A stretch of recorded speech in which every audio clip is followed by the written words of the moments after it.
தமிழர் தொலைக்காட்சி சொந்தங்களுக்கு கிறிஸ்டோபர் தாஸின் அன்பு வணக்கங்கள். இன்றைய அரசியல் அரங்கம் நிகழ்ச்சிக்காக நம்முடன் இணைந்திருப்பவர் மனிதநேய மக்கள் கட்சியின் மாநில அமைப்பு செயலாளர் வழக்கறிஞர் புழல் ஷேக் முகமது நம்முடன் இணைந்திருக்கிறார். அவர் நிறைய விஷயங்கள் நம்ம பேசலாம். தொடர் வணக்கம். வணக்கம். நீண்ட இடைவெளிக்கு அப்புறம் உங்களை சந்தித்ததில் மிக்க மகிழ்ச்சி. வக்ஃபு சட்ட திருத்த மசோதா இரு அவைகளிலும் நிறைவேற்றப்பட்டு சட்டமாக்கப்பட்டுள்ளது. சட்டமாயிடுச்சு ஆப்வியஸ்லி. இருப்பினும் அதன் மீதான எதிர்ப்புகள் அதிருப்திகள் தொடர்ந்து கொண்டே இருக்கிறது. ஆர்ப்பாட்டங்கள் போராட்டங்களும் ஓய்ந்த பாடில்லை. மத்திய அரசாங்கம் தரப்பு பதில் என்ன பார்க்கும் பொழுது இது அவர்களுடைய இறை நம்பிக்கையுள்ளாக நாங்கள் செல்லவில்லை, இதை ஒரு ஸ்ட்ரீம்லைன் பண்ணியிருக்கோம், நிறைய இஷ்யூஸ் இருக்குது, அதனால் இது ஒரு ஸ்ட்ரீம்லைன் பண்ணியிருக்கோம், ஒரு ரெகுலரைஸ் பண்ணியிருக்கோம் அப்படின்னு அவங்களுடைய விளக்கம். இருந்தாலும் அந்த விளக்கத்தை நீங்கள் ஏற்றுக்கொள்ளவில்லை. தொடர்ந்து ஆர்ப்பாட்டங்கள் நடந்து கொண்டே இருக்கிறது. உங்களுடைய இஸ்லாமிய அமைப்புகள் கூட ஒரு சில அமைப்புகள் அதை ஏற்றுக்கொள்வதையும் நம்ம பார்க்க முடிகிறது. உண்மையில் என்ன தான் போயிட்டுருக்கு, என்ன அந்த விவகாரம் என்ன? சமீபத்தில் கொண்டு வந்திருக்கக்கூடிய வக்பு திருத்த சட்டம் என்பது நாடு முழுவதும் மிகப்பெரிய ஒரு எதிர்ப்பை இஸ்லாமியர்கள், இந்தியா கூட்டணியுடைய தலைவர்கள் தொடர்ந்து எதிர்த்து வருகிறார்கள். அதுக்கு முக்கியமான காரணம் என்னவென்று சொன்னால், பாஜக வக்பு திருத்த சட்டம் என்பது இஸ்லாமியர்களுக்கு நலன் சார்ந்த சட்டம் என்று பாஜக சொல்லுது. ஆனால் பாஜகவை பொறுத்தவரை தொடர்ந்து என்னைக்கு ஆட்சியில் இருந்தாங்களோ அன்று முதல் இன்று வரை தொடர்ந்து இஸ்லாமியர்களுக்கு சிறுபான்மைக்கு எதிராக தான் செயலாற்றி கொண்டிருக்காங்க. குறிப்பாக சொல்ல வேண்டும் என்று சொன்னால், ஜம்மு காஷ்மீர் இருக்கக்கூடிய 370 ஆர்டிகிள் வந்த உடனே சட்டவிரோதமாக நீக்கினது அது மிகப்பெரிய ஒரு அநீதியாக பார்க்கப்படுறோம். அது மட்டும் இல்லாமல் தொடர்ந்து இந்தியாவில் மத ரீதியான பிரச்சனைகள், குறிப்பாக ஒவ்வொரு மனிதனுக்கும் ஒவ்வொரு உணவு உண்ணுகின்ற உரிமை இருக்கின்றது. ஆனால் மாட்டுக்கறி திண்டால் உத்தரப்பிரதேசத்தில் பல பேரை இவங்க கொலை பண்ணியிருக்காங்க. குறிப்பாக அக்லாக் சொல்லக்கூடிய ஒரு முதியவர் அடித்தே கொண்டிருக்காங்க. அவர் ஆட்டுக்கறி தான் வச்சிருக்காரு ஃப்ரிட்ஜில், ஆனால் மாட்டுக்கறின்னு சொல்லி அவர் கொலை பண்ணியிருக்காங்க. அதே மாதிரி ஒரு 17 வயசு சிறுவன் டெல்லியிலிருந்து துணி எடுப்பதற்காக செல்லும்போது அவன் தன்னுடைய பாக்ஸில் ஒரு உணவு கொண்டு வரான். அந்த உணவை அவன் சாப்பிட்றான். அவன் மதர்சா சொல்லக்கூடிய இஸ்லாமியர்கள் கல்விக்கூடத்தில் படிக்கக்கூடிய ஒரு மாணவன். அவன் இஸ்லாமியர்கள் அணிய போட அந்த ஜிப்பா துப்பி போட்டு போகும்போது அவனை மாட்டுக்கறி தின்றுருக்கான் ட்ரெயின்லன்னு சொல்லி அவரையும் கொடூரமான முறையில் அவன் கொலை பண்ணியிருக்காங்க. இப்படி தொடர்ந்து இஸ்லாமிக்கு எதிராக பிஜேபி இந்த உணவு பிரச்சனையில் கொண்டு இன்னைக்கு உத்தரப்பிரதேசத்தில் மாட்டுக்கறிக்கே தடை பண்ணியிருக்காங்க. அது மட்டும் இல்லாமல் கர்நாடகாவில் எல்லாருக்குமே எல்லா உரிமையும் அரசியல் சாசனத்தை கொடுத்தாலும் கூட இவங்க என்ன பண்ணுறாங்க, குறிப்பாக இஸ்லாமிய மாணவிகள் அந்த ஸ்கூலுக்கு போகும்போது ஹிஜாப் அணியக்கூடாது அப்படின்ற ஒரு பிரச்சனையை கர்நாடகாவில் கொண்டு வராங்க. அந்த நேரத்தில் ஹிஜாப் அணிந்து வரக்கூடாதுன்னு பல்லாயிரம் மாணவிகள் பள்ளிக்கூடத்துக்கு போகாமல் தன்னுடைய 10ஆம் வகுப்பு தேர்வை கூட எழுத முடியாத ஒரு நிலையை கர்நாடகாவில் பார்க்க முடியுது. அதே மாதிரி தொடர்ந்து ஒரு அச்சுறுத்தல் மிக்க ஒரு நாடாக இன்னைக்கு இஸ்லாமிக்கு எதிரான ஒரு நாடாக பிஜேபி கொண்டு வராங்க. சமீபத்தில் கூட உத்தரப்பிரதேசத்தில் ஹோலி பண்டிகை கொண்டாடும் போது, ஹோலி பண்டிகை ஒரு எங்களுடைய புனிதமான நாளான ஜும்மா வெள்ளிக்கிழமை அன்றைக்கி அந்த ஹோலி பண்டிகை வருது. அதுக்கு நாட்டினுடைய முதலமைச்சர் யோகி ஆதித்யநாத் என்ன சொல்கிறார் சொன்னால், வருஷத்தில் 52 நாள் நீங்கள் ஜும்மா போகிறீங்க, தொழுக போகிறீங்க, ஒரு நாள் எங்களுக்காக நீங்கள் தியாகம் பண்ணுங்கள், யாரும் வீட்டை விட்டு வெளியே வராதிங்க, நாங்கள் ஹோலி பண்டிகை கொண்டாடணும் அப்படின்னு சொல்லிட்டு ஒரு நாட்டினுடைய முதலமைச்சரே சொல்லும்போது அந்த மிகப்பெரிய அச்சத்தை ஏற்படுது. தொடர்ந்து என்ன பண்ணுறாங்கன்னு சொன்னால், அந்த பள்ளிவாசலெல்லாம் அந்த ஒரு போர்வையை போட்டு மறைக்கிறாங்க. மறைச்சி அன்றைக்கி ஃபுல்லாக மறைச்சி யாருமே வெளியே வர முடியாத ஒரு அச்சமான ஒரு சூழலை உருவாக்குறாங்க. தொடர்ந்து இப்படி இஸ்லாமிக்கு எதிராக செயல்படுகின்ற பாஜக வக்பு திருத்த சட்டத்தில் மட்டும் எப்படி இஸ்லாமிய நலன் சார்ந்த விஷயம் இருக்குன்னு தான் எங்களுடைய மிகப்பெரிய ஒரு கேள்வியாக இருக்குது. அடுத்து வக்பு சட்டம், வக்பு என்பது என்னன்னு சொன்னால், இஸ்லாமியர்களுடைய முன்னோர்கள் தங்களுடைய சமுதாயம் முன்னெடுப்பதற்காக பள்ளிக்கூடம் கட்டுவதற்கோ, திருமண மண்டபம் கட்டுவதற்கோ, மதரசாக்கள் கட்டுவதற்கோ, இல்லை பள்ளிவாசல் கட்டுவதற்கோ தானமாக கொடுக்கக்கூடிய ஒரு சொத்து. எப்படி நம்ம ஏழை எளிய மக்களுக்கு பணமாக கொடுத்து தானம் பண்ணுறோமோ அது மாதிரி இடமா கொடுத்து தானம் பண்ணக்கூடிய ஒரு விஷயம். இது 300 ஆண்டுகாலமாக முகலாயர் காலத்திலேருந்து அந்த தான தர்மங்கள் கொண்டு வந்துட்டுருக்காங்க. இது பிரிட்டிஷ் காலத்தில் இருக்கும்போது வக்பு சொத்தை பராமரிச்சுட்டு வராங்க. ஆனால் இந்திய விடுதலை அடைஞ்ச பிறகு ஜவஹர்லால் நேரு என்ன பண்ணுறாரு சொன்னால், முதல் பிரதமர் இதுக்கு ஒரு இதை கண்காணிக்கிறதுக்கான ஒரு அமைப்பு வேணும் அப்படின்னு சொல்லி தான் வக்பு கொண்டு வராங்க. கொண்டு வந்து அதை வந்து இஸ்லாமிய சொத்து எல்லாமே 1954 என்ன பண்ணாங்க, எதெல்லாம் இஸ்லாமிய சொத்தோ அதெல்லாம் நீங்கள் என்ன பண்ணுங்க வக்பில் சேர்த்துடலாம் அப்படின்னு சொல்லி வக்பில் சேர்த்துனாங்க. ரெண்டாவது இதில் பல குளறுபடிகள் வருது. அந்த இடத்த வந்து ஈஸியாக ஆக்கிரமிப்பு பண்ணுறாங்க, இன்னொருத்தர் சொந்தம் கொண்டாடுறாங்கன்னு அடிப்படையில் மீண்டும் ஒரு நரசிம்மராவ் ஆட்சியில் மீண்டும் ஒரு திருத்த சட்டத்தை வக்பு திருத்த சட்டம் கொண்டு வராங்க. அது மீண்டும் வக்பு சொத்தை ஆக்கிரமிப்பு பண்ண முடிய அளவுக்கு ஒரு வலிமையான ஒரு சட்டத்தை கொண்டு வராங்க. அதன் பிறகு மன்மோகன் சிங் ஆட்சியில் மறுபடியும் வக்பு சொத்தை பாதுகாக்க வேண்டும்னு சொல்லி இன்னும் வலிமையான ஒரு சட்டத்தை கொண்டு வராங்க. அதுதான் வக்பு வாரிய இருக்கக்கூடிய சட்டம். அந்த வக்பு வாரியத்தை ட்ரிபுனல் சொல்லக்கூடிய ஒரு கோர்ட் வந்து கொண்டு வராங்க. வக்பு சம்பந்தமான பிரச்சனை எல்லாமே நீங்கள் வக்போர்டில் ட்ரிபுனலில் வச்சு பேசி அது யாருக்கு அதிகாரம் இருக்குது சொன்னால் வக்போர்டு சேர்மனுக்கு தான் அதிகாரம் இருக்குது. இந்த சொத்து யாருக்கு சொந்தம் அப்படின்னு சொல்லிட்டு ஒருத்தர் வக்பு சொத்தை போய் ஏன் சொத்துன்னு சொல்கிறான்னா வக்பு சேர்மன் கூப்பிட்டு ஓ ஆவணத்தை காட்டுன்னு சொல்லி இறுதி முடிவு இருக்கக்கூடிய அது அதிகாரம் வந்து இருந்துச்சு. இப்போ இந்த வக்பு திருத்த சட்டம் சொல்லக்கூடிய இந்த சட்டத்தில் வந்து பார்த்தீங்கன்னா அந்த அதிகாரம் எல்லாம் மிகப்பெரிய கேள்விக்குறியாகி மாவட்ட ஆட்சியருக்கு அந்த அதிகாரம் கொடுக்குறாங்க. மாவட்ட ஆட்சியர் தான் இந்த சொத்து யாருக்கு சொந்தம் அப்படின்னு சொல்லும்போது இது வந்து தேவையில்லாத ஒரு குழப்பம் ஏற்படும். நல்ல மாவட்ட ஆட்சியர் இருந்தாங்கன்னா நியாயமான தீர்ப்பு வழங்குவாங்க. பாஜக சிந்தனை உள்ள ஆட்சியார் இருந்தாலும் சொன்னால் இருக்கிற சொத்தையும் அபகரிக்கின்ற ஒரு செயலாக வந்து பார்க்க முடியுது. அது மட்டும் இல்லாமல் வக்பு வாரிய போர்டில் 2 முஸ்லீம் அல்லாதவர்களை சேர்க்க சொல்கிறாங்க. இது முழுக்க அரசியல் சாசன சட்டத்துக்கு எதிராகவும் எங்களுடைய நாங்கள் முஸ்லீம் அல்லாதவர்கள் அந்த சேர்ப்பில் வந்து உண்மை, ஏன்னா உள்துறை அமைச்சர் அமித்ஷா வந்து அதை மறுக்கிறார் என்ற ஒரு கருத்து முன்வைக்கப்படுது. அது உண்மை 100% உண்மைதான். 100% உண்மை. 2 முஸ்லீம் அல்லாதவர்கள் சேர்க்கப்பட வேண்டும் சொல்றாங்க. பெண்கள் 2 பெண்கள் சேர்க்கப்பட வேண்டும் சொல்லி சொல்றாங்க. ஆனால் வக்பு வாரியத்தை பொறுத்தவரையும் பெண்கள் இருக்க தான் செய்கிறாங்க. இப்போ தமிழ்நாடு வக்பு வாரியத்தில் கூட ஃபாத்திமா முசஃபர் சொல்லக்கூடிய ஒருத்தவங்க வந்து வக்பு வாரிய உறுப்பினர் இருக்காங்க. தமிழ்நாட்டுடைய வக்போர்டு சேர்மனாகவே இருந்தாங்க, பெண் வந்து இருந்திருக்காங்க. அதனால வந்து எந்த பிரச்சனையுமே இல்லை.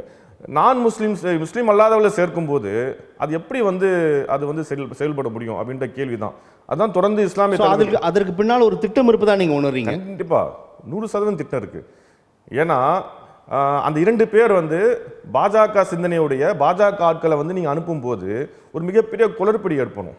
இப்போ ஒருத்தர் வந்து இந்த சொத்து வந்து எனக்கு தான் சொந்தம்னு சொல்லி ஒருத்தர் புகார் கொடுக்குறாங்கன்னா இந்த சொத்தை யாருக்கு சொந்தன்ற முடிவு போர்டுகிட்ட இருக்கும்போது இவங்க 2 நபர்கள் என்ன பண்ணுவாங்கன்னு சொன்னால் அந்த சொத்தை வந்து நம்ம கிட்ட வந்து அபகரிக்க ஆதரவாக பேசக்கூடிய ஒரு நிலை வந்து ஏற்படும். இப்போ இதற்கு முன்னதா அந்த சில சிக்கல்கள் குறிப்பிடுகிறார்கள். சில இந்து கோவில்கள் கூட வக்ஃபுகளாக மாற்றப்பட்டுள்ளது அப்படின்னு சில வாதங்கள் முன்வைக்கப்படுது, பரப்புரை மேற்கொள்ளப்படுது. ஆமாம், இதை எப்படி புரிஞ்சுக்கலாம்? ஆமாம், அது வந்து என்னன்னா இவங்க சொல்லக்கூடியது வந்து திருச்செந்தூர் சொல்லக்கூடிய தூத்துக்குடி மாவட்டம் அதை வந்து சொல்கிறாங்க. அது வந்து அந்த காலத்திலே வந்து வக்பு செய்யப்பட்டது. அதாவது வக்பு சொத்து வந்து 100% வந்து பியூராக எல்லா நிர்வாகமும் சரி, அறநிலையத்துறையாக இருக்கட்டும், வக்பா இருக்கட்டும், இல்லை அரசு நிலமாக இருக்கட்டும் 100% கரெக்டாக இருக்குன்னு சொல்ல முடியாது. எல்லாமே ஆக்கிரமிப்பில் இருக்கும், சில இடங்கள் பிரச்சனைகள் இருக்கும். அதுக்கு தான் வக்போர்டு இருக்கு. அதை சரி செய்யறதுக்கு, அதை தீர்ப்பதுக்கு தான் வக்போர்டு இருக்கு.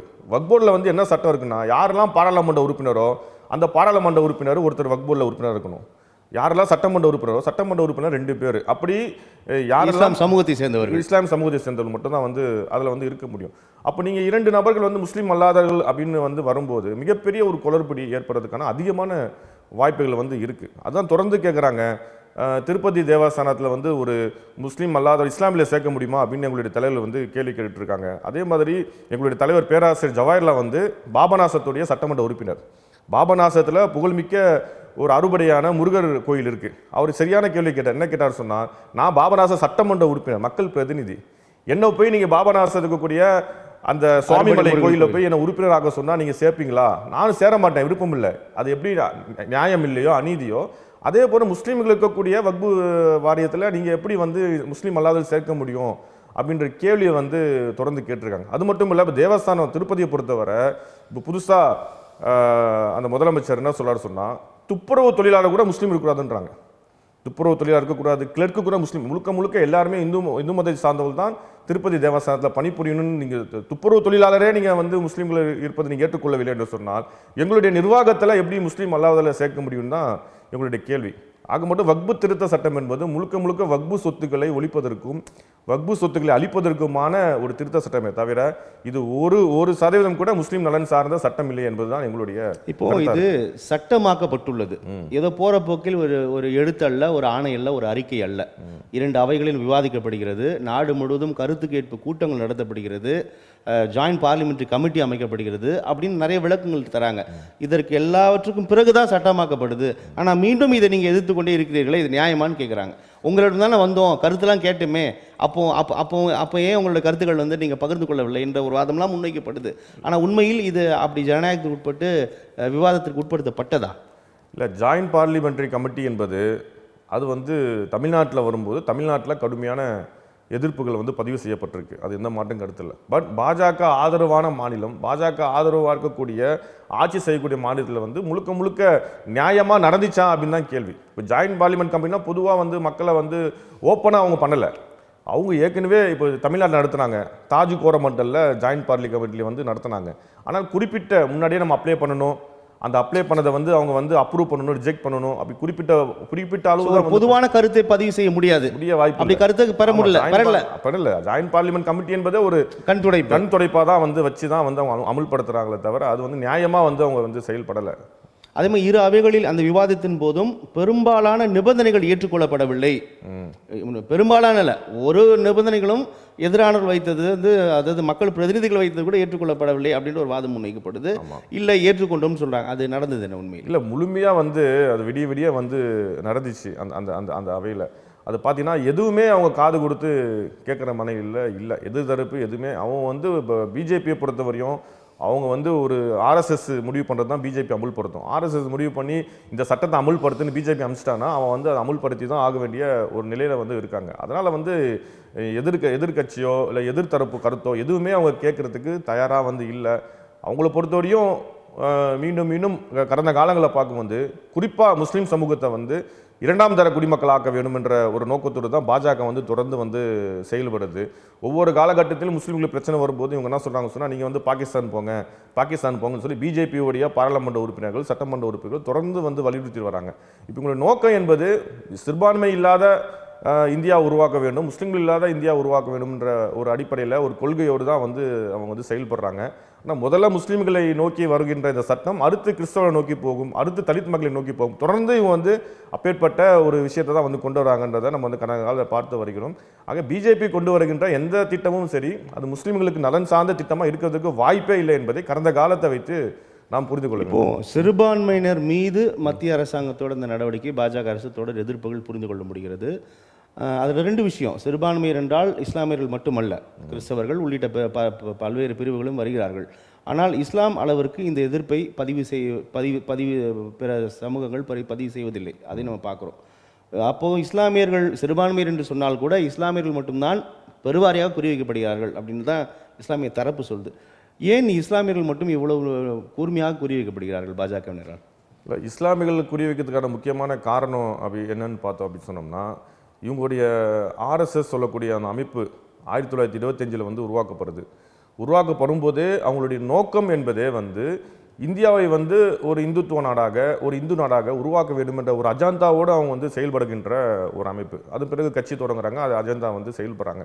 இது வந்து இந்திய விடுதலை போரில் மகாத்மா காந்தி வந்து விடுதலை போராட்டத்துக்காக கடுமையாக வந்து போராடி இந்த நாட்டுக்கு விடுதலை வாங்கி கொடுத்துறாரு.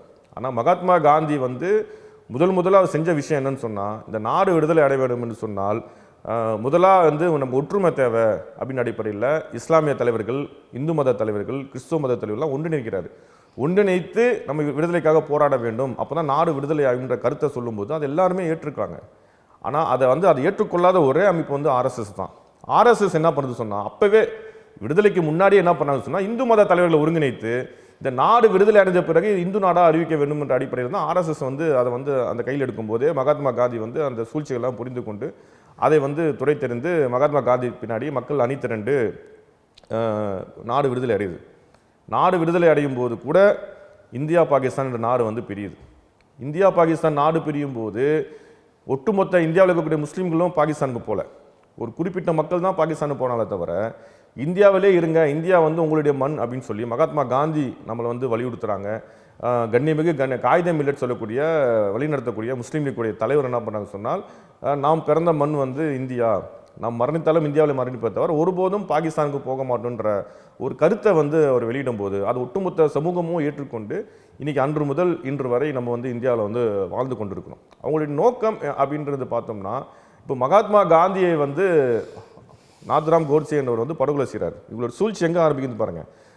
இந்தியா விடுதலை ஆனப்பிலிருந்து சூழ்ச்சி இவங்களை வந்து இந்த சூழ்ச்சி அப்போலேருந்து தொடங்கப்பட்ட ஒரு சூழ்ச்சி. மகாத்மா காந்தி ஏன் படுகொலை செய்யப்படுறான்னு சொன்னால், மகாத்மா காந்தி வந்து இந்தியா பாகிஸ்தானுக்கு கடுமையாக எதிராடிட்டார். இந்தியா பாகிஸ்தான் பிரியக்கூடாதுன்றது காந்தி வந்து ரொம்ப தெளிவாக இருந்தார். ரெண்டாவது, இங்கே கூட இஸ்லாமிய மக்கள் நீங்கள் பாகிஸ்தான் போகக்கூடாதுன்ற ஒரு கருத்தை வெளியிடுறாரு. இதெல்லாம் கடுமையான கோவம் அவங்களுக்கு வருது ஆர்எஸ்எஸ்க்கு. என்னடா இவ்வளோ பெரிய சூழ்ச்சி பண்ணுறோம், மகாத்மா காந்தி இப்படி பண்ணுறாருன்னு சொல்லிட்டு மகாத்மா காந்தியை வந்து நாத்துராம் கோட்சே என்று சொல்லக்கூடிய ஒரு ஆர்எஸ்எஸ்ஸை சேர்ந்தவர் படுகொலை செய்கிறார், சுட்டுக் கொள்றார். ஆனால் என்ன சூழ்ச்சி பண்ணாங்கன்னு சொன்னால், நாத்துராம் கோட்சே என்பவன் காந்தியை சுட்டுக் கொள்வதற்கு முன்பாக முஸ்லிம்கள் போல தன்னை அடையாளப்படுத்த வேண்டும் அடிப்படையில் கையில் முகமது இஸ்மாயில்னு ஒரு பச்சை கொடுத்துறாரு. ஆண்கள், முஸ்லீம் ஆண்களுக்கு கடமையாக்கப்பட்ட சுன்னத் சொல்லக்கூடிய அதை செய்து கொள்கிறார். அது எதுக்காக செய்கிறாருன்னு சொன்னால், நம்ம எப்படியாவது மகாத்மா காந்தியை வந்து சுட்டுக் கொள்வோம். மகாத்மா காந்தியுடைய காவலர்கள் போலீஸ்காரர் வந்து நம்ம எதிர்த்து சுடுவாங்க. அப்போ நம்மளுடைய முகமோ நம்மளுடைய பேரோ எதுவுமே தெரியாது. ஆனால் பச்சை குத்து வந்து முகமது இஸ்மாயில்னு தெரியும். சுன்னத் செய்தது முஸ்லீம் அடையாளத்தோடு தெரியும் போது மீண்டும் இந்து முஸ்லீம் கலவரம் வருன்ற அடிப்படையில் அதை செய்கிறாரு. அதே மாதிரி மகாத்மா காந்தியை சுட்டுக் கொள்றாரு. அதே மாதிரி போலீஸ்காரர் சுடுறாங்க. அதே மாதிரி முஸ்லீம்கள் தான் மகாத்மா காந்தியை கொண்டான்னு சொல்லி நாடு முழுவதும் செய்தி பரவுது. மீண்டும் முஸ்லீம்கள் தாக்கப்படுறாங்க, முஸ்லீம்கள் கொல்லப்படுறாங்க, அடிக்கப்படுறாங்க, அடித்து விரட்டப்படுறாங்க. அப்போ அந்த நேரத்தில் தான் மிக தெளிவாக தன்னுடைய உளவுத்துறை, தன்னுடைய காவல்துறை வைத்து நாட்டினுடைய முதல் பிரதமர் பண்டிட் ஜவஹர்லால் நேரு மிக தெளிவாக குற்றத்தை யார் குற்றவாளியும் கண்டுபிடிக்கிறாரு. இதை செய்தவர் முஸ்லீம்கள் அல்ல, இதை செய்தல் வந்து ஆர்எஸ்எஸ்ஐ சேர்ந்த நாத்துராம் கோட்சே தான் இதை செய்கிறான்னு சொல்லி ஆல் இண்டியா ரேடியோவில் அப்போ அறிவிப்பு செய்கிறாரு. இந்த மாதிரி வந்து இதை செய்தவர் முஸ்லீம்கள் அல்ல, நாத்துராம் கோட்சே ஆர்எஸ்எஸ் சொல்லும்போது தான் அந்த கலவரம் வந்து தணிந்து பிரச்சனை வந்து சுமூகத்து வருது. அதிலிருந்து தொடர்ந்து பார்க்குறோம். அதுக்கப்புறம் என்ன பண்ணுறாங்க, மகாத்மா காந்தி கொண்ட பிறகு உத்தரப்பிரதேச இருக்கக்கூடிய பாபர் பள்ளிவாசலில் போய் என்ன பண்ணுறாங்க, நைட்டாக போய் ராமர் சிலையும் சீதா சிலையும் வைக்கிறாங்க. தொழுகை முடிச்சுட்டு போகிறாங்க, நைட்டு 8 மணிக்கு தொழுகை முடிச்சுட்டு போகும்போது அங்கே போய் சிலையை வைத்து மறுநாள் காலையில் 3 மணிக்கு போயிட்டு ராமர் இங்கே தோன்றாருன்னு சொல்லிட்டு மறுபடியும் அந்த பள்ளிவாசலில் பிரச்சனை பண்ணி தொடர்ந்து அதை வழக்கை வந்து கொடுத்து கடைசி வரையும் என்ன பண்ணுறாங்க, அந்த 1992 வழக்கு இருக்கும்போதே அந்த பள்ளிவாசலில் லட்சக்கணக்கான ஆர்எஸ்எஸ் கரசேவர் வைத்து அந்த பள்ளிவாசலை இடித்து தகர்க்கப்படுறது, அந்த பள்ளிவாசலை இடிக்கிறாங்க. அதன் பிறகு வழக்கு கூட பல்வேறு வழக்குகள் என்ன பண்ணுறாங்க சொன்னால், நீதிபதி வந்து 3 பங்கா பிரிங்க 2 பங்கா பிரிங்க சொல்லி கட்ட பஞ்சாயத்து தீர்ப்பை வந்து வழங்கினாங்க. அதையும் தாண்டி உச்சநீதிமன்றத்துக்கு அந்த பாபர் பள்ளிவாசலுடைய அந்த நிர்வாகம் தொடர்ந்து மேல்முறையீடு செய்யும் போது கடைசியாக என்ன பண்ணாங்க சொன்னால், உங்களை 5 ஏக்கர் வேறு இடத்துல கொடுக்குறோம், நீங்கள் இதை விட்டு கொடுங்க அப்படின்னு சொல்லி சொன்னாங்க. அப்போது முஸ்லீம்கள் வந்து மிகப்பெரிய ஒரு அமைதி காக்குறாங்க. ஏன்னு சொன்னால், நம்ம வந்து அமைதி காப்போம், நம்ம தேவையில்லாமல் ஒரு கலவரத்தை ஏற்படுத்த வரோம்னு சொல்லி எல்லாருமே அமைதி காத்தாங்க. ஆனால் பாபர் பள்ளிவாசல் ஓட விடலை அவங்க. அதுக்கப்புறம் காசி சொல்லக்கூடிய அங்கே போய் ஒரு பள்ளிவாசல் போகிறாங்க, மதுரான்னு சொல்லக்கூடிய ஒரு பள்ளிவாசலில் போயிட்டு அதுக்கு கீழேயும் அது கோயில் இடத்துக்கு கீழே வந்து ஏதோ ஒரு கடவுள் பேர் சொல்லி இருக்காங்கன்னு சொல்லி சொல்கிறாங்க.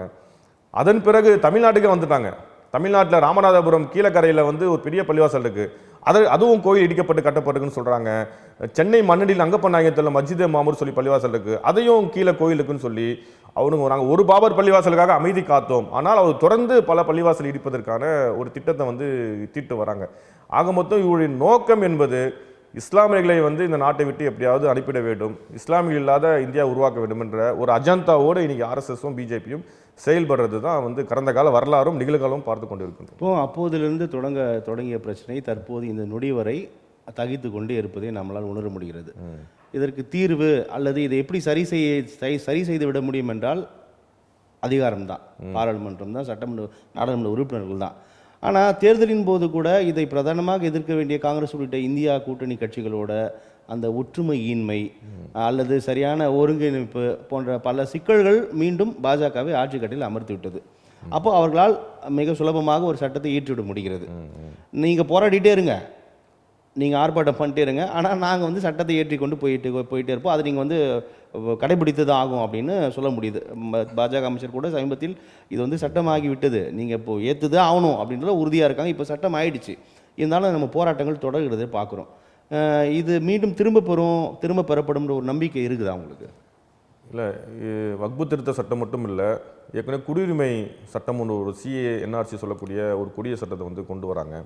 அதையும் உறுதியாக கொண்டு வருவது மிக முனைப்பாக இருக்காங்க. ஆமாம், தேர்தல் வாக்குறுதியாக தந்தாச்சு. சமீபத்தில் கூட உள்துறை அமைச்சர் அமித்ஷா அதை பதிவு செய்கிறார். ரொம்ப உறுதியாக தான் இருக்காங்க. எந்த மாற்று கருத்துக்கு இடமே இல்லை. எந்த மாற்று கருத்து இல்லை. அவங்க பிஜேபி கொண்டு வந்து எல்லா சட்டத்திலுமே அவங்க உறுதியாக இருக்காங்க. ஆமாம், உறுதியாக இருக்காங்க. அதுக்காக நாங்கள் வந்து சட்டத்தை ஏற்றுக்கிட்டாங்கன்னு அடிப்படையில் ஒரு அநீதியான சட்டத்தை ஏற்றுக்கிட்டு நம்ம வந்து வாழ முடியாதுல்ல. நம்ம வந்து அதை எதிர்த்து அநீதின்னு தெரிஞ்ச பிறகு அதை எதிர்த்து போராட வேண்டிய ஒரு காலகட்டத்தில் கண்டிப்பாக தேவை இருக்கிறது.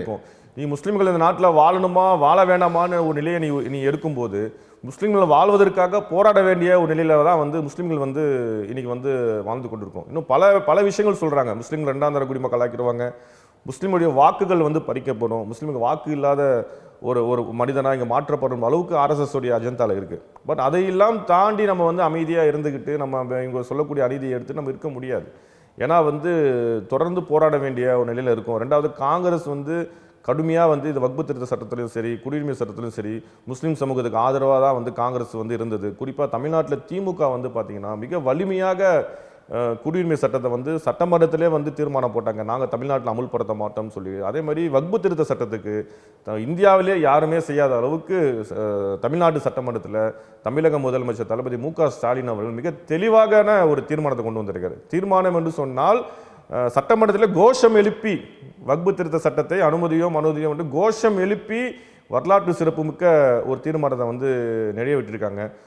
தொடர்ந்து பிஜேபியுடைய பாராளுமன்ற உறுப்பினர் ராசா வந்து தொடர்ந்து வக்பு திருத்த சட்டத்துக்கு வந்து மிக தெளிவான புள்ளிவிவரத்தோட இந்த சட்டத்தை வந்து எப்படி முஸ்லீம்கள் நசுக்கப்படுறாங்க, ஒடுக்கப்படுறாங்க, எப்படிப்பட்ட அநீதியான சட்டம் என்று தொடர்ந்து ராசா வந்து எல்லா இடங்களுமே மிக தெளிவாக வந்து பேசிட்டு இருக்காங்க. அதனால் இது முஸ்லீம் சமூகம் நாங்கள் மட்டுமே இதுக்கு போராடவில்லை, எங்களோட இந்தியா கூட்டணியுடைய தலைவர்கள், குறிப்பாக காங்கிரஸ், அதுவும் குறிப்பாக திராவிட முன்னேற்ற கழகம் வந்து மிக மிக வலிமையாக இந்த சட்டத்தை எதிர்த்து போராடி கொண்டிருப்பதை வந்து நாங்கள் வர. சட்டமன்றம் வந்து மசோதா நிறைவேற்றும் இடம்தான், சட்டம் இயற்றுவது மத்திய அரசாங்கம் தான். சட்டமன்றம் வந்து ஒரு தீர்மானம் மசோதா நிறைவேற்றி அது மத்திய அரசாங்கத்தின் ஆளுநர் ஒப்புதல் கொடுத்தாதான் இங்கே சட்டமே ஆகும்.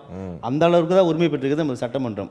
திமுக எதிர்க்கிறது, அதை மறுப்பதற்கில்லை, எல்லா கட்சிகளும் எதிர்க்கிறார்கள். சரி, இருந்தாலும் ஒரு மசோதா நிறைவேற்றக்கூடிய அதிகாரம் மட்டுமே படைத்த ஒரு சட்டமன்றத்தால் ஒன்றுமே செய்துவிட முடியவில்லையே. இல்லை, அப்படி சொல்ல முடியாது. குறைஞ்சபட்சம் தமிழ்நாட்டில் நாங்கள் வந்து அதை அனுமதிக்க மாட்டோன்ற ஒரு சட்டத்தை வந்து அவங்க வந்து போடும்போது எங்களுக்கு குறைஞ்சபட்சம் ஒரு ஆதரவு எங்களுக்கு வந்து அமல்படுத்த மாட்டோம் திமுக சொல்லி. மேற்கு வங்கத்தில் மமதா பானர்ஜி சொன்னாங்க, வக்ஃப் சட்ட திருத்த மசோதா இந்த மாநிலத்தில் அமல்படுத்தப்பட மாட்டாதுன்னாங்க. ஆனால் இங்கே தமிழகத்தில் அமல்படுத்தப்பட மாட்டாதுன்னு சொல்லி சட்டமன்ற தீர்மானம் ஏற்றிருக்கிறார்கள். அமல்படுத்த மாட்டாது என்று எந்த இடத்துல முதலமைச்சர் பதிவு செய்யவில்லையே. இல்லை, சட்டத்தை எதிர்த்து கடுமையாக வந்து பேசினாங்க. ஜாயின்ட் பார்லி கம்யூனிட்டியில் கூட எம்எம் அப்துல்லான்னு வந்து அவர் அது உறுப்பினர் இருக்கார், அவரும் அதை கடுமையாக வந்து எதிர்க்கிறாரு. ஏற்கனவே குறிப்பிட்ட ராசா வந்து தொடர்ந்து பல இடங்களில் வந்து பேசிட்டு வராங்க. எல்லாருமே வந்து இன்னைக்கு வந்து திமுக வந்து இந்த சட்டத்துக்கு எதிராக கடுமையாக வந்து பேசப்படுறது. இது லோக்கல் பாலிடிக்ஸ்க்கு பயன்படும், ஆனால் இஸ்லாமியர்களுக்கு தீர்வை நோக்கி நகருமா அப்படின்ற ஒரு கேள்வி முன்வைக்குது ஷேக். இங்கே தமிழ்நாட்டில் அரசியலுக்கு வேண்டும் என்றால் பயன்படும், அதில் மறுப்பதற்கு இல்லை. நாங்கள் ஆதரவாக இருக்கிறோம் என்பதற்கு பயன்படுமே ஒழிய அந்த சட்டத்தை வந்து பின்வாங்க வைப்பதற்கோ அல்லது மீண்டும் அடுத்த சட்டத்தை நோக்கி நகராமல் இருப்பதற்கோ என்ன தீர்வு இருக்கு? அதுதான் இந்தி கூட்டி நிறுச்சு. அதை ஒருங்காமல் நீங்கள் ஒழுங்காக ஒருங்கிணைக்கலே என்ற ஒரு வாதம் முன்வைக்கப்படுது. இல்லை, தீர்வு அப்படின்னு பார்க்கும்போது ஒரு மிகப்பெரிய மக்கள் ஒற்றையவர்கள் சொல்லிவிட முடியாது, ஒற்றை தீர்வை நோக்கி நகர்ந்துவிட முடியாது என்பது புரிகிறது. ஆனால் அப்படி ஒரு வாய்ப்பு இந்தியா கூட்டணி மூலமாக இருந்ததே. நீங்க ஆட்சி கட்டில் அமர்ந்திருக்கலாமே காங்கிரஸ். அப்ப ஆட்சி கட்டில் நெருங்கும் போது அந்த ஒருங்கிணைப்பு அந்த சிக்கல்களைவே சரி செய்யல. அதுதான் காங்கிரஸ்லயுமே வந்து ஆர்எஸ்எஸ் காரங்க இருக்காங்களே. ராகுல் காந்தியே சமீபத்தில் வந்து அறிவிக்கிறாரு, காங்கிரஸ் இருக்கக்கூடிய ஆர்எஸ்எஸ் காரங்க வந்து வெளியேறுங்க அப்படின்னு சொல்லும்போது காங்கிரஸ்லையுமே ஆர்எஸ்எஸ் வந்து புகுந்து கொண்டு அந்த பல்வேறு சூழ்ச்சிகளை செய்து காங்கிரஸ் ஆட்சியில் அமர ஒரு அளவுக்கு பல்வேறு சூழ்ச்சிகளை வந்து செஞ்சுட்டாங்க. ஃபுல்லாக நிரம்பி இருக்கான். ஆர்எஸ்எஸ் பொறுத்தவரை எல்லா கட்சியிலுமே இருப்பான், எல்லா கட்சியிலுமே பகிர்ந்து கொண்டு அவனுடைய ஆம் ஆத்மி அரவிந்த் கெஜ்ரிவால் ஏறக்குறைய ஆதரித்த மனோபாவத்தை இருக்கிறார். ஆமாம், இப்படிதான் நம்ம பார்க்க முடிகிறது. ஆமாம், பார்க்க முடிகிறது. அதே மாதிரி எல்லா கட்சியிலுமே வந்து இருப்பாங்க. அதிமுகவில் வந்து அதிகமாக ஆர்எஸ்எஸ் உள்ள நுழைஞ்சு தானே இன்னைக்கு வந்து அதிமுகவை வந்து பாஜகவோட கூட்டணி வந்து வைக்கிற சூழல் வந்து ஏற்படுது. ஆனால் எல்லா கட்சியிலுமே ஆர்எஸ்எஸ் இருந்து கொண்டு அவங்களுடைய அஜெண்டா பொறுத்தவரையும் ஆர்எஸ்எஸ் உடைய மாவட்ட தலைவர் யாருன்னு தெரியாது, ஆர்எஸ்எஸ் உடைய வட்டச் செயலர் யாருன்னு தெரியாது.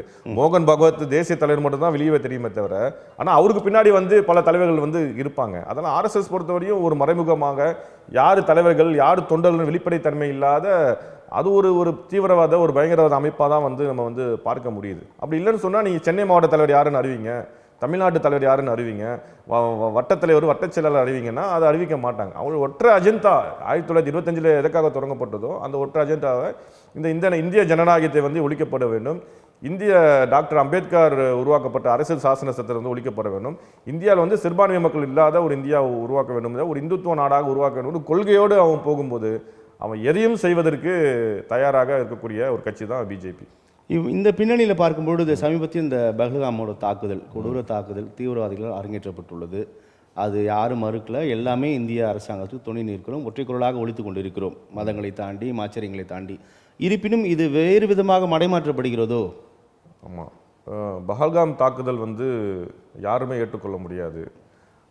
எங்களுடைய கட்சியுடைய தலைவர் வந்து மனிதநேய மக்கள் தலைவர் ஜவாஹிர்லால் சார் வந்து மிக தெளிவாக அதை வந்து கண்டனம் தெரிவிச்சிருக்காங்க. தீவிரவாதம் எந்த ரூபத்தில் வந்தாலும் அது ஒரு காலம் வந்து அனுமதிக்க முடியாது, இரும்பு கரம் கொண்டு ஒடுக்க வேண்டும்ன்றது தான் வந்து எல்லாருடைய வந்து ஒரு கருத்தாக வந்து இருக்குது.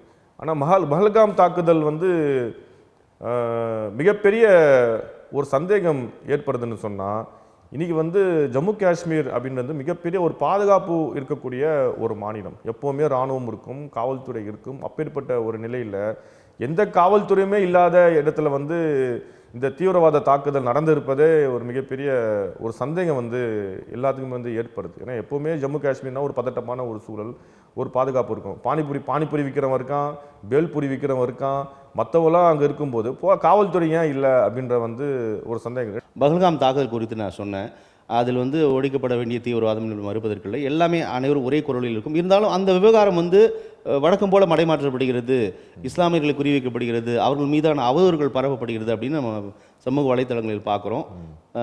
எப்படி பார்க்கலாம் ஷேக்?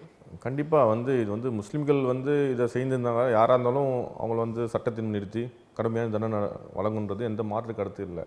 ஆனால் வந்து கடந்த கால வரலாறை தான் நம்ம வந்து திருப்பி நம்ம வந்து பார்க்க வேண்டியது இருக்குது. ஏன்னா கடந்த யூபிஐ கவர்மெண்ட்டில் வந்து பார்த்திங்கன்னா 2003-2006 வந்து மும்பையில் வந்து தாஜ் ஹோட்டலில் வந்து மிகப்பெரிய ஒரு வெடிகுண்டு வந்து வெடிக்குது.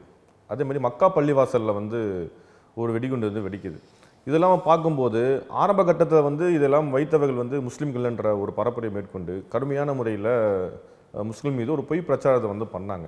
ஆனால் அன்றைய இருக்கக்கூடிய டாக்டர் மன்மோகன் சிங் வந்து மிக தெளிவான முறையில் இதை செய்தவர்கள் வந்து முஸ்லீம்கள் அல்ல, மக்கா பள்ளிவாசலாக இருக்கட்டும், தாஜா இருக்கட்டும், பிரக்தாய் சிங் தாகூர் சொல்லக்கூடிய அவர் RSS சேர்ந்தவர்கள் பின்னணியில் தான் இது காரணம்னு சொல்லிட்டு அவங்களெல்லாம் வந்து கைது பண்ணாங்க. அதன் பிறகு முஸ்லீம் இருக்கக்கூடிய வெறுப்பு வந்து தனிந்தது. தொடர்ந்து நான் சொன்ன மாதிரி மகாத்மா காந்தி படுகொலையிலிருந்து பாபர் பள்ளிவாசல் இடிப்பு, இந்த பிரச்சனைகள் எல்லாம் பார்க்கும்போது இது ஒரு மிகப்பெரிய ஒரு சூழ்ச்சியாக இருக்குமோன்ற ஒரு வந்து கேள்வி வந்து எங்களுக்கு வந்து எழுக்கப்படுது. ஏன்னா பல கேள்விகள் இதை பற்றி பேசினாவே என்ன பண்ணுறாங்கன்னு சொன்னால், இன்றைக்கி வந்து பாகிஸ்தானுக்கு ஆதரவாக பேசுகிறாங்க அப்படின்னு சொல்லிட்டு பல பேரை வந்து இன்றைக்கி வந்து கைது பண்ணுறாங்க. குறிப்பாக யூபியில் வந்து பார்த்திங்கன்னா பல யூடியூப் சேனல்கள் இதை தொடர்ந்து கேள்வி கேட்குறாங்க. பஹல்காம் தாக்குதல் பற்றி நியாயமான கேள்விகள் கேட்கும்போது அவங்க எல்லாம் இன்றைக்கி வந்து கைது பண்ணிகிட்டு இருக்காங்க. பல யூடியூப் சேனல்கள் வந்து முடக்கப்படுகிறது. இதெல்லாம் வந்து யாருமே கேள்வி கேட்டால் உடனே முடக்கக்கூடிய ஒரு சர்வாதிகார வந்து ஒரு போக்கா வந்து இருக்கும்போது இது மிகப்பெரிய ஒரு கேள்வி வந்து எழுப்படுது. ரெண்டாவது வந்து நீ முஸ்லீமா இந்துவா கேட்டு கொலை பண்ணுறான் அப்படின்ற இதுவே வந்து சில பேர் வந்து யூபியில் இருக்கக்கூடிய ஊடகவியலாளர்களே இதை வந்து இது பொய் தான் அப்படின்னு சொல்கிறாங்க. ஏன்னா அப்படி இருக்க வாய்ப்பு இல்லை. ஆனால் அங்கிருந்து அந்த சுற்றுலா பயணிகளில் இருந்த ஒரு பெண் சொன்னதாக தான் இந்த தகவல் பரப்பப்படுகிறது. ஆனால் சொன்ன மற்றவர்கள் அங்கே இருந்து மற்றவர்கள்லாம் சொல்கிறாங்கன்னா அப்படிலாம் யாரும் வந்து பேசவே இல்லை, எங்கேருந்தோ குண்டு வந்து பாய்ஞ்சு தான் கொலை பண்ணாத, யாரும் கிட்ட வந்து முஸ்லீமா இந்த சினிமா போல சித்தரிக்கிறார்கள், நீ முஸ்லீமா பார்த்துட்டு சொல்கிறாங்கன்றதெல்லாம். ஆமாம், எந்த அளவுக்கு சொன்னால் இது மிகப்பெரிய சூழ்ச்சி பொய்ன்றதை வந்து பின்னாடி நிரூபிக்காமல் போகலாம். ஆனால் இது ஒரு கார்ட்டூனாக உருவாக்கப்பட்டு இப்போ 2-3 நாள் பார்த்தீங்கன்னா இது ஒரு இணக்கம் குறைக்கப்படுகிறது இல்லை, ஒரு கார்ட்டூனாக உருவாக்கப்பட்டு சின்ன பசங்க ஒரு 3 வயசு பையன் பார்த்தா கூட தெரிகிற அளவுக்கு இன்னைக்கு அந்த வீடியோ வந்து பரப்புகிறாங்க. குறிப்பாக என்னுடைய பையன் 6வது படிக்கிறான், அவனே கேட்குறான், இன்னும் இந்த மாதிரி காஷ்மீரில் வந்து நடந்துச்சாமே, முஸ்லீமா இந்துவா கேட்டு சுட்டாங்களேன்றவுக்கு என்னோட 6வது படிக்கக்கூடிய மகனே கேட்கும் அளவுக்கு இன்னைக்கு இளைஞர்கள் இளம் பசங்க மனசில் போயிட்டு பதிஞ்சிருக்குன்னு சொன்னால் இது இன்னும் வந்து மிகப்பெரிய ஒரு வெறுப்பை மேலும் மேலும் மேலும் மேலும் இஸ்லாமிய சமூகத்தின் மீது ஒரு வெறுப்பை தொடர்ந்து ஏற்படுத்தியிருக்காங்கன்றதான் வந்து எங்களால் வந்து பார்க்க முடியுது. அதனால் வந்து அது மீண்டும் பஹல்காம் தாக்குதலை வந்து யார் உண்மையான குற்றவாளி என்பதை போக போகத்தான் நமக்கு வந்து தெரிய வரும். இப்போ இது போன்ற விஷயங்களை முன்வைத்து தான் மத்திய அரசாங்கம் நகர்ந்து கொண்டு இருக்கிறது அப்படின்னு நம்ம புரிந்து கொள்ள முடிகிறது. இந்த சம்பவத்தின் மீது அல்லது சம்பவத்தை அடுத்து அரசாங்கத்துடைய நடவடிக்கைகள் எப்படி நம்ம பார்க்கலாம்? ரொம்ப அதீத நடவடிக்கைகள் மேற்கொள்ளப்படுகிறது. சிந்து நதி ஒப்பந்தம் ரத்து செய்யப்படுகிறது. அப்படின்னா இந்த விவகாரங்கள் மீது கூட 2 கருத்துக்கள் தொடர்கின்றன. எப்படி பார்க்குறீங்க? அதாவது இவங்களுடைய நோக்கம் என்பது முஸ்லீம்கள் மீது கடுமையான வெறுப்பு பிரச்சாரத்தை ஏற்படுத்த வேண்டும். ஒவ்வொரு காலகட்டத்திலுமே இங்கே இந்தியாவில் வாழக்கூடிய முஸ்லீம்கள் எங்களுடைய வேலை என்னன்னா, எங்கன்னா குண்டு வெடிச்சு விட்டால், எங்கன்னா யாராவது இறந்து விட்டால் முஸ்லீம்கள்லாம் சேர்ந்து எங்களுடைய தேசப்பற்றை நிரூபிக்க வேண்டிய ஒரு நிர்பந்தத்துக்கு ஆளாகிறோம். ஒவ்வொரு காலகட்டத்திலையும் சரி, நாங்கள் அப்படி இல்லை, நாங்கள் வந்து இந்திய நாட்டினுடைய குடிமகன், இந்திய நாட்டை நேசிக்கிறோன்னு ஒவ்வொரு காலகட்டத்திலையுமே வந்து ஒரு நிர்பந்தம் வந்து எங்களுக்கு வந்து ஏற்படுது. மிகுந்த மன உளைச்சல் ஏற்படுது. குறிப்பாக வந்து பார்த்தீங்கன்னா இந்த கொரோனா காலத்தில் பார்த்தீங்கன்னா கொரோனா காலத்தில் டெல்லியிலேருந்து தப்லிக் ஜமாத் சொல்லக்கூடிய நிஜாமுதீன் மர்கஸ்ல இருந்து கொரோனாவுடைய வைரஸை எல்லாரும் ஏற்றிக்கிட்டு இந்தியா முழுவதும் போய் கொரோனாவை பரப்புனாங்க அப்படின்ற அந்த செய்திலாம் வந்து பார்த்தீங்கன்னா கடுமையான ஒரு ஒரு ஒரு வெறுப்பை நாங்கள் வந்து நான் என்னுடைய நெருங்கிய நண்பர்கள் கூட என்னத்தை ஃபோனை பண்ணி என்ன மச்சான் கொரோனா பரப்பி உங்களால் கிளம்பிட்டாங்களா அப்படின்னு கேட்கும் அளவுக்கு ஒரு ஒரு மனவேதனை வந்து இருக்கும். அப்படி தொடர்ந்து கொரோனா பரவுவதற்கும் முஸ்லீம் தான் காரணம்னு சொல்லி நம்பக்கூடிய அளவுக்கு இவங்க வந்து வெறுப்பு பிரச்சாரத்தை வந்து ஏற்படுத்தினாங்க. தமிழ்நாட்டில் கூட அதிமுக ஆட்சி காலகட்டத்தில் வந்து பார்த்தீங்கன்னா 173 ஃபாரினர்ஸை கைது பண்ணாங்க. ஒன்றிய அரசுடைய நெருக்கடியில் வந்து புழல் ஜெயிலில் வந்து வச்சு 175 ஃப்ரான்ஸு, மலேசியா, பேங்காங்கு, ஹாங்காங்கு இவங்களாம் வந்து இந்தியாவில் வந்து ஆன்மீக சுற்றுலாக்காக வந்தவங்க. ஒவ்வொருவரும் இப்போ நாங்கள் வந்து எப்படி சுற்றுலா போகிறோமோ அந்த மாதிரி அவங்க வந்து அவங்களுடைய வந்து மதத்தை பரப்ப வரல.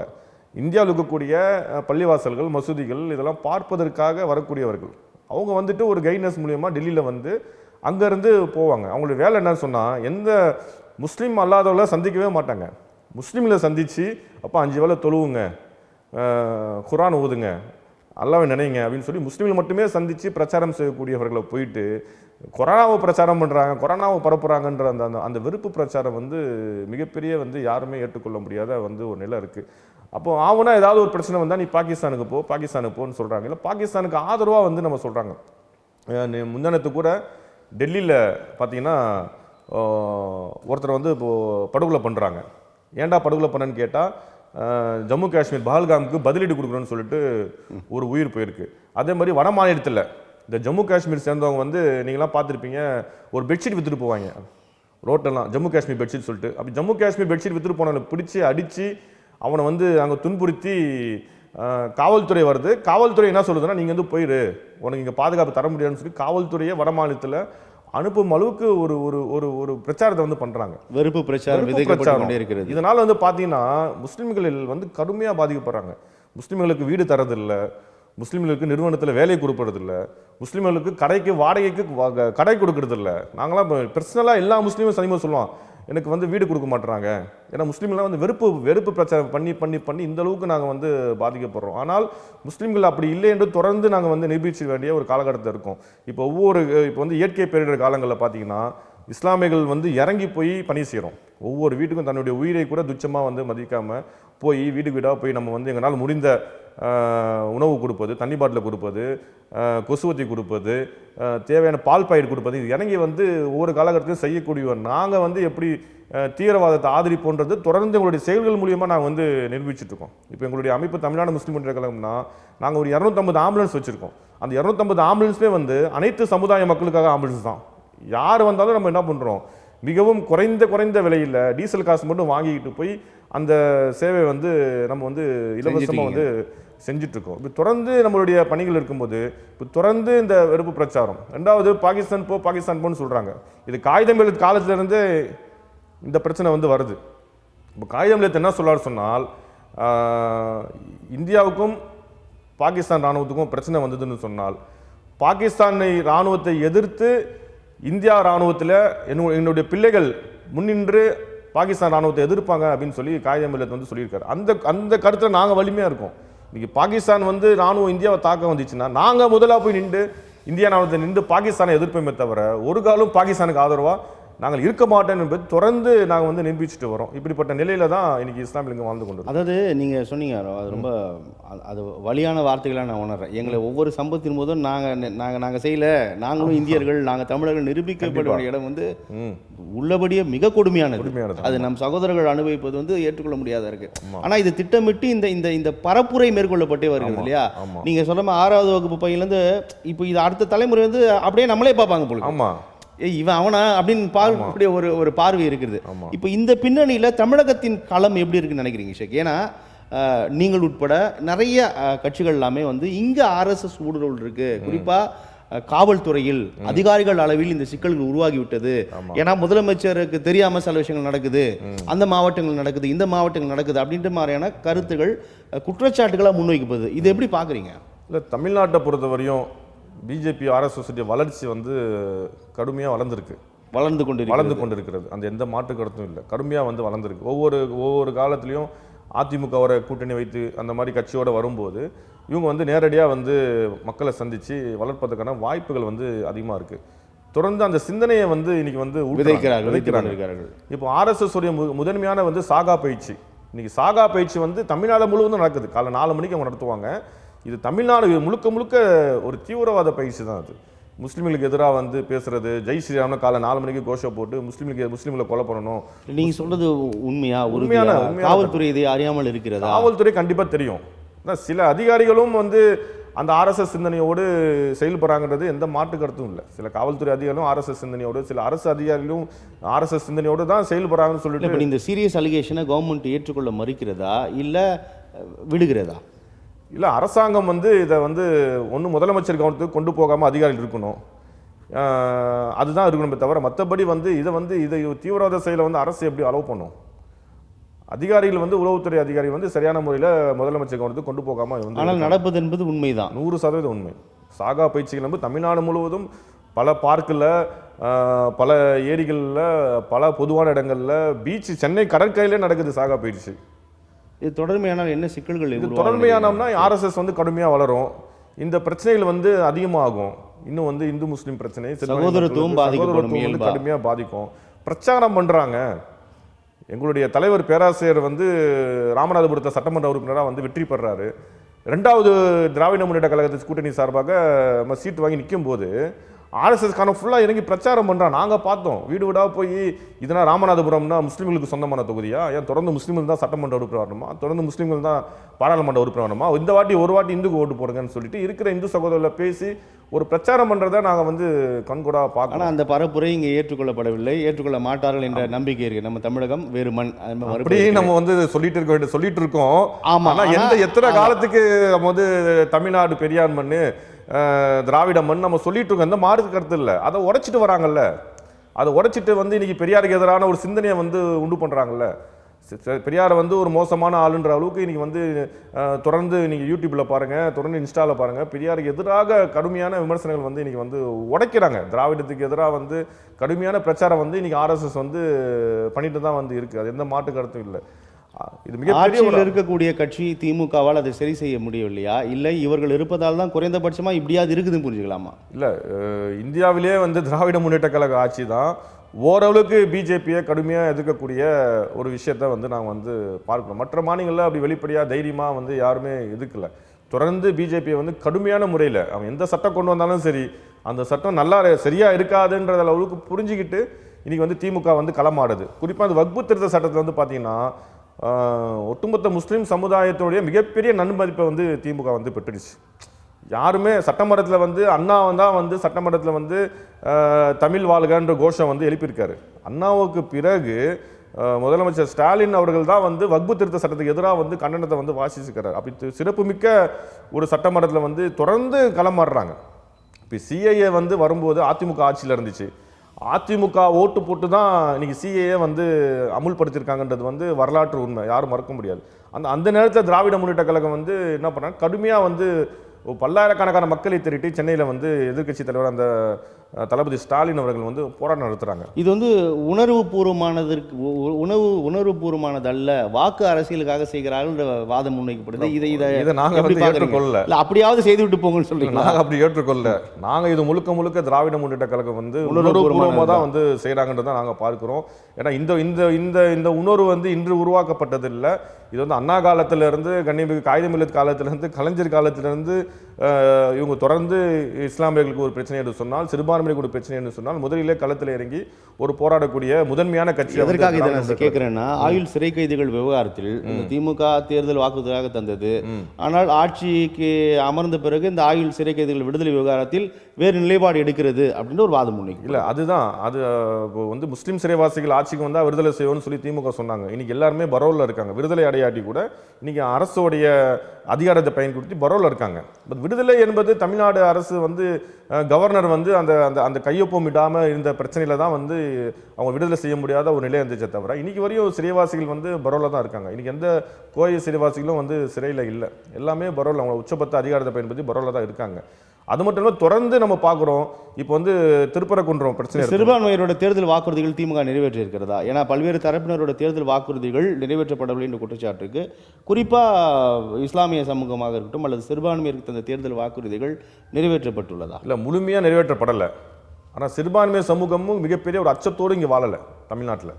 நாங்க ரொம்ப சந்தோஷமா அந்த பாதுகாப்பை உறுதிப்படுத்தியிருக்கார்கள் அப்படின்னு நம்ம குறைஞ்சபட்சம் compare to Uttar Pradesh, compare to மத்திய இந்த பாதுகாப்பு எப்போதுமே இருந்தது தானே ஷேக்? நம்ம தமிழ்நாட்டில் பெரிய சிக்கல் எப்போதுமே வந்தது இல்லையா? எப்பவுமே வந்தது இல்லை. பட் இவங்க வந்து செவி சாய்க்காம இருக்காங்க இல்லையா?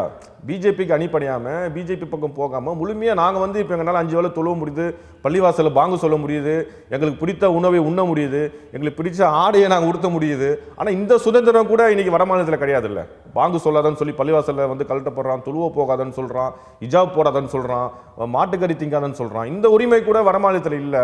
கம்பேர் பண்ணும்போது நமக்கு அந்த சுதந்திரம் இங்க நம்ம வந்து சிறப்பா இருக்காங்க, ஒரு பாதுகாப்பு உணர்வோட இங்க வாழ்றோம் தான் வந்து. இவ்வளவு அதிருப்திகள் இருக்கக்கூடிய ஒரு சூழலில் தான் அதிமுக பாஜக கூட்டணி உறுதி செய்யப்பட்டுள்ளது.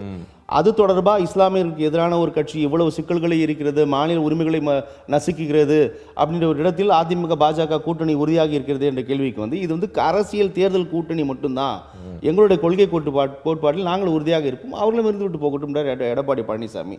எப்படி புரிஞ்சுக்கலாம் நம்ம? இல்லை, அதிமுக பிஜேபி கூட்டணியை பொறுத்தவரை அவங்க கடந்த தேர்தலில் இருந்து இருக்காங்க, நடுவில் கொஞ்சம் விலகி இருந்தாங்க. ஆனால் யாருமே இதை வந்து பார்த்தீங்கன்னா எங்களுடைய தலைவர் பேராசிரியர் ஜவஹர்லால் சார் உட்பட யாருமே வந்து அந்த கூட்டணி முறியுன்னு சொல்லலை. இவங்க வந்து கள்ள உறவில் இருக்காங்க, இது ஒரு கள்ள கூட்டணி, இப்போதைக்கு விலகி இருக்காங்க, மீண்டும் ஒன்று சேராங்கன்ற உட்பட எல்லா தமிழ்நாட்டுடைய தலைவர் நாடாளுமன்ற தேர்தலிலே விலகி தான் தனித்து தான் போட்டியிட்டார்கள், தனித்து தான் போட்டியிட்டார்கள். இருந்தாலும் கூட சட்டமன்ற தேர்தலில் வரும்போது ஒன்று சேர்ந்துருவாங்கன்ற கருத்து வந்து பரவலாக வந்து பேசப்பட்டது. இன்னைக்கு வந்து நிபுணம் ஆயிருக்கு. இப்போ வந்து அதிமுக வந்து இந்த முடிவு வந்து ஒரு தவறான வந்து முடிவு. இப்போ வந்து தமிழ்நாட்டை பொறுத்தவரையும் சரி, எல்லா தலைவர்களுமே வந்து திராவிட முன்னேற்ற கழகமும் வேணும், அதிமுகவும் வேணும்னு தான் நினைக்கிறாங்க. அதிமுக இல்லைன்னு சொன்னால் அந்த இடத்துல பிஜேபி வந்துடும். அப்போ திமுக அதிமுக வந்து ஆரோக்கியமான ஒரு போட்டி, ரெண்டுமே திராவிட சிந்தனை உள்ளவங்க, பிஜேபி வந்துடக்கூடாதுன்னு தெளிவாக இருக்காங்க. ஆனால் அதையெல்லாம் தாண்டி இன்னைக்கு பிஜேபியோட அதிமுக கூட்டணி வைத்திருப்பது வந்து மிகப்பெரிய ஒரு வருத்தமான ஒரு செய்தி. கண்டிப்பாக வந்து இந்த கூட்டணி வந்து வரக்கூடிய சட்டமன்ற தேர்தலில் கடுமையான ஒரு தோல்வியை, திமுகவுடன் பாஜக கூட்டணி வைத்தது, எச் ராஜாவை சட்டமன்றத்துக்கு அனுப்பியது திமுக தான். அப்போ தேர்தல் கூட்டணி என்பது மாறி மாறி வரக்கூடியது தானே, இதற்கு ஏன் கொள்கை கோட்பாட்டோடு தொடர்படுத்துகிறீர்கள்னு கேட்குறாங்க. இல்லை, அதுக்கு வந்து கடுமையாக அதுக்கு நிறைய தடவை வந்து விளக்கம் கொடுத்துருக்காங்க. என்ன விளக்கம் கொடுத்துருக்காங்கன்னா, கலைஞர் அவர்கள் வந்து வாஜ்பாயோட கூட்டணி வைக்கும்போது நீங்கள் வந்து பாபர் பள்ளிவாசலை பற்றி எந்த இடத்தையும் பேசக்கூடாது, சிறுபான்மைக்கு எதிரான எந்த சட்டமும் நீங்கள் வந்து கொண்டு வரக்கூடாது என்ற ஒரு ஒரு குறைந்தபட்சம் செயல் திட்டத்தோடு தான் நாங்கள் வந்து கூட்டணி வச்சோம் அப்படின்னு சொல்கிறாங்க. அதுக்கப்புறம் பல இடங்களில் வருத்தம் தெரிவிச்சிருக்காங்க. கலைஞரும் வருத்தம் தெரிவிச்சிருக்காரு பிஜேபி கூட்டணி வைத்தது. அதே மாதிரி அதிமுகவுடைய முன்னாள் பொதுச் செயலாளர் மறைந்த முதலமைச்சர் ஜெயலலிதா அம்மாவும் கூட ஒருபோதும் நாங்கள் கூட்டணி வைக்க மாட்டோம், ஒரு முறை தவறு செய்து விட்டேன். ஒரு முறை அது வந்து சொன்னது வந்து எங்களுடைய மாநாட்டில், தமிழ்நாடு முஸ்லிம் முன்னேற்ற கழகத்துடைய மாநாட்டில் வந்து கலந்துக்கிறாங்க, சென்னை கடற்கரை நடக்குது. அதில் வந்து பேசும்போது நான் ஒரு முறை தவறு செய்து விட்டேன், இன்னொரு முறை நான் வந்து ஒரு காலம் பிஜேபியுடன் கூட்டணி வைக்க மாட்டேன்ற பிரச்சாரம் பண்ணாங்க. ரெண்டாவது அவங்க இருக்கும்போது வந்த பாராளுமன்ற தேர்தலில் அந்த மோடியா லேடியா அப்படின்ற அளவுக்கு தைரியமாக முழக்கமிட்டு பிரச்சாரம் பண்ணவங்க. இன்னைக்கு அதையெல்லாம் அவங்களை வந்து காட்டில் பறக்க விட்டு அம்மா வழி அதிமுகன்னு சொல்றாங்க. இது அம்மா வழி இல்ல, அமித்ஷா வழியில தான் இன்னைக்கு அதிமுக இருப்பது என்பது மீண்டும் எடப்பாடி பழனிசாமி அவர்கள் இந்த கூட்டணியால் தான் 2026 திமுகவின் பார்ட் 2 அப்படின்னு ஒரு பெரும் நம்பிக்கையில் இருக்கிறாரா முதலமைச்சர்? இல்லை, கண்டிப்பாக 100%. என்னைக்கு பிஜேபி அதிமுக ஒரு கூட்டணி உறுதி செய்யப்பட்டதோ மீண்டும் 2026 திமுக தான் வரும் என்பது எந்த மாற்று கருத்துமே வந்து இல்லை. ஏன்னா தொடர்ந்து மக்கள் வந்து பாதிக்கப்பட்டு இருக்காங்க, இவங்களுடைய செயல் திறன்கள் பார்த்துட்டு இருக்காங்க, வெறுப்பு பிரச்சாரம் பார்த்துட்டு இருக்காங்க. ஒட்டுமொத்த தமிழ்நாட்டுக்குமே எதிராக இன்னைக்கு வந்து பிஜேபி செயல்படுது. குறிப்பாக வந்து மொழி, இன்னைக்கு வந்து இந்தி மொழியை வந்து வலுக்கட்டாயமாக வந்து திணிக்கிறாங்க. இன்னைக்கு தமிழ்நாடு பொறுத்தவரைக்கும் இருமொழி கொள்கையில் இருக்குது, ஆங்கிலமும் தமிழும். ஆனால் வந்து இன்னைக்கு என்ன பண்ணுறாங்கன்னு சொன்னால், இன்னைக்கு வந்து கட்டாய மொழியை திணிக்கிறது வந்து இன்னைக்கு மிக தெளிவாக இன்னைக்கு வந்து திமுக வந்து தமிழ்நாட்டில் வந்து துணிச்சலாக வந்து எதிர்க்கிறது வந்து பாராட்டக்கூடிய விஷயம். இது தொடர்ந்து தமிழ்நாட்டுக்கு விரோதமாக செயல்படுற பிஜேபியோடு அதிமுக கூட்டணி வைத்திருப்பது 2026 கண்டிப்பாக மக்கள் வந்து அவர்கள் தோற்கடிப்பார்கள் என்பதை இந்த கூட்டணி மூலம் தெரிவித்துக் கொள்கிறேன். நாம் தமிழர் கட்சியோட வளர்ச்சி, தனித்து போட்டி, தாவேகாவின் வருகை எப்படி பார்க்குறீங்க? நாம் தமிழருடைய வளர்ச்சி வந்து குறைந்து இப்போ வீழ்ச்சியை தான் சென்று கொண்டிருப்பதை பார்க்க முடியுது. ஏன்னு சொன்னால், குறிப்பாக வந்து தமிழ்நாட்டின் வந்து திராவிட மண்ணுன்னு சொன்னால், திராவிட மண்ணுக்கு புகழ்பெற்ற தந்தை பெரியாரை பற்றி அவர் சமீபத்தில் பேசிய அந்த பேச்சு வந்து எந்த இளைஞர்களுமே வந்து அதை வந்து ஏற்றுக்கொள்ள முடியாத அளவுக்கு இருந்து பல பேர் அந்த கட்சியிலேருந்து விலகி வெவ்வேறு கட்சியில் சேர்ந்ததை வந்து நம்ம வந்து பார்க்க முடிகிறது. ஆகையால் அவர் பெரியாரை தொட்டதால் நாம் தமிழ் தொடர்ந்து வீழ்ச்சியை தான் சந்தித்து வருவது என்பது என்னுடைய பார்வை, கருத்து. ஈரோட்டில் அதிகமான வாக்குகளை பெற்றார் அதே நாம் தமிழர் கட்சியின் சீமான். இல்ல, அது பெரியாரோட சொந்த ஊரிலேயே வாக்குகள் பெற்றதை பார்க்க முடியும். அது அது இல்லை, உங்களுடைய ஸ்ட்ராட்டஜியாக இருக்கட்டும், உங்களுடைய கருத்தை நான் புரிஞ்சுக்கிறேன். தாவேகா விஜயோட வருகை எப்படி புரிஞ்சு? இல்லை, ஈரோடு தேர்தலில் நாம் தமிழ் அதிகமான வாக்கு வாங்கினான்னா அந்த நேரத்தில் அதிமுக போட்டியிடல, பிஜேபி போட்டியிடல. அதிமுக பிஜேபி நாம் தமிழ் ஒட்டுமொத்த ஓட்டு தான் அந்த 23 ஓட்டு, அதனால் கிடைத்த வாக்குகள். ஆமாம், அந்த வாக்குன்றதை நான் வந்து சொல்கிறேன். ரெண்டாவது, தாவேகா உடைய வருகை வந்து யார் வேணாலும் தமிழ்நாட்டில் கட்சி ஆரம்பிக்கலாம் அப்படின்றது வந்து அந்த அடிப்படையில் ஆரம்பிச்சிருக்காங்க. ஆனால் அவருடைய முழுமையான கொள்கை வந்து இதுவரையும் நம்மளால் பார்க்க முடியல. என்ன கொள்கையில் இருக்காங்க, எந்த சித்தாந்தத்தில் இருக்காங்க, பிஜேபி எந்த அளவுக்கு எதிர்ப்பாங்க அப்படின்றது வந்து இன்னும் அரசியல் எதிரி, கொள்கை எதிரி பிரகடனத்தை வைக்கிறார். அதெல்லாம் ரொம்ப தெளிவாக சொல்கிறாங்க. அப்படிதான் முன்னாடி வந்து நாம் தமிழர் கட்சியும் வந்து பிஜேபியை கடுமையாக எதிர்த்தாங்க. பிறகு பிஜேபியை வந்து ஆதரிக்கின்ற ஒரு நிலையை பார்த்தோம். அதிமுகவும் பிஜேபியோட நாங்கள் ஒரு காலம் அதிமுகவுடைய அமைப்பு செயலர் ஜெயக்குமார் வந்து வெளிப்படையாகவே சொல்றாரு, நான் வந்து ராயபுரத்தில் உடைய மணிசூடா மன்னன், என் தோல்விக்கு காரணமே பாஜக, தோற்றதுக்கு காரணம் பாஜக தான், -40,000 ஓட்டுல இருந்து நான் ஜெயிச்சேன், ஒரு காலம் நான் அதிமுக இருக்க மாட்டேன், ஒருவேளை அதிமுக பிஜேபி கூட்டினா கட்சி விட்டு வெளியேறும்னு சொல்லக்கூடிய ஜெயக்குமாரே இன்னைக்கு அமைதியாக இருந்து இன்னைக்கு பிஜேபியோட கூட்டணி வைக்கும்போது தேவைக்கா விஜயுடைய வார்த்தையை வந்து நம்ம போக போக அவங்க செயல்பாட்டில் தான் நம்ம புரிந்து கொள்ள முடியும் என்பதை. அதிமுக கூட்டணி பாஜக கூட்டணிக்குள்ள தாவேகா போயிடும்னு நினைக்கிறீங்களா? இல்லை, அதுக்கான முயற்சிகள் எடுக்கிறாங்கன்னு சொல்றாங்க. பட் அது காலம் தான் அதுக்கான பதில் சொல்ல வேண்டும். நன்றி ஷேக், உங்களுடைய வருகைக்கும் கருத்து பகிர்வுக்கும் மிக்க நன்றி. நன்றி.